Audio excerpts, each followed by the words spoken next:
You miss him, huh? I miss who I thought he was. No, he was that man. Don't second guess yourself.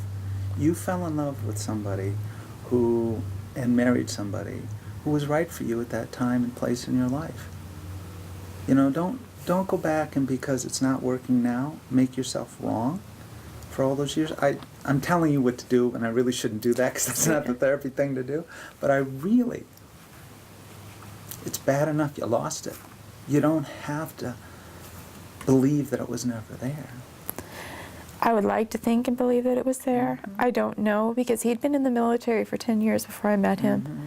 I don't know that who I met and fell in love with was really who I met and fell in love with. So now there's some question as to There's some whether or not question. after 10 years in the military, whether he was able to offer you an honest, transparent sense of himself. Exactly. I think he presented himself in the way that I think I needed, that he wanted me to believe. Mm-hmm. Do I know with that 100% certainty what I got is what was really there? I don't know. I don't know. Okay, that's one thing to look back and say, did I, really get the information? Was I connecting? But don't second guess your choices. Given the information that you had, I made the right experience you were having. decision for the time based on what I believed Right. at that time. And it's very important that you not somehow turn this, the fact that it didn't work out, it worked for a while. It sounded like it worked well for a while.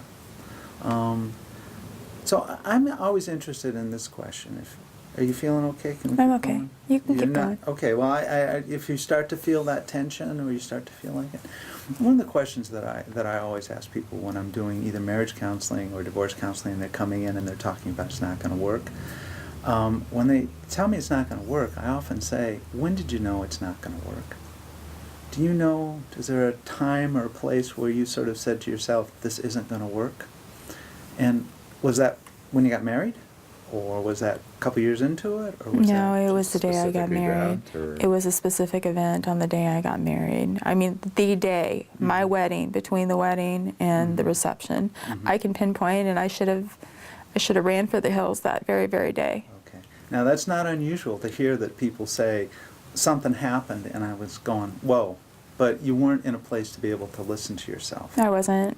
I was very, invested. By then, you say I do. Mhm. Okay, you have some responsibility. Okay, now what can I do to fix it? Mm-hmm. And we got married, and right after that happened, 6 days later, he was on a plane deploying. So that's where it started struggling. But you did manage to stay in the marriage for 10 years Yeah. until this last, he came back from this last deployment. We did. A lot of it is because I was a single parent, technically, because he was gone a lot.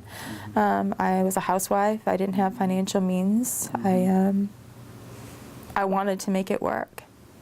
Mm-hmm. And there were times where he said, I promise. I promise I will do it differently. I understand I made mistakes. And I went, okay, I want it to be better this time. It'll be different this time. And it just never was different this time. Yeah. And so when did you know it had to end? You knew it wasn't right at that point, and which often people can do that. But when did you come to the decision that it would end? We had a catastrophic domestic violence episode where they came and got him and took him away. So that was the pivotal moment, or I probably would have still stayed. It took something catastrophic to get me to leave. So it was that level of physical violence, Yes. or threat of physical violence, that said, this is where I draw the line. Yes. And was he self-medicating at the time? He was drunk, probably doesn't even remember anything that happened. Mm-hmm. And had you noticed that this was after the last deployment? Is that what this was? Yes.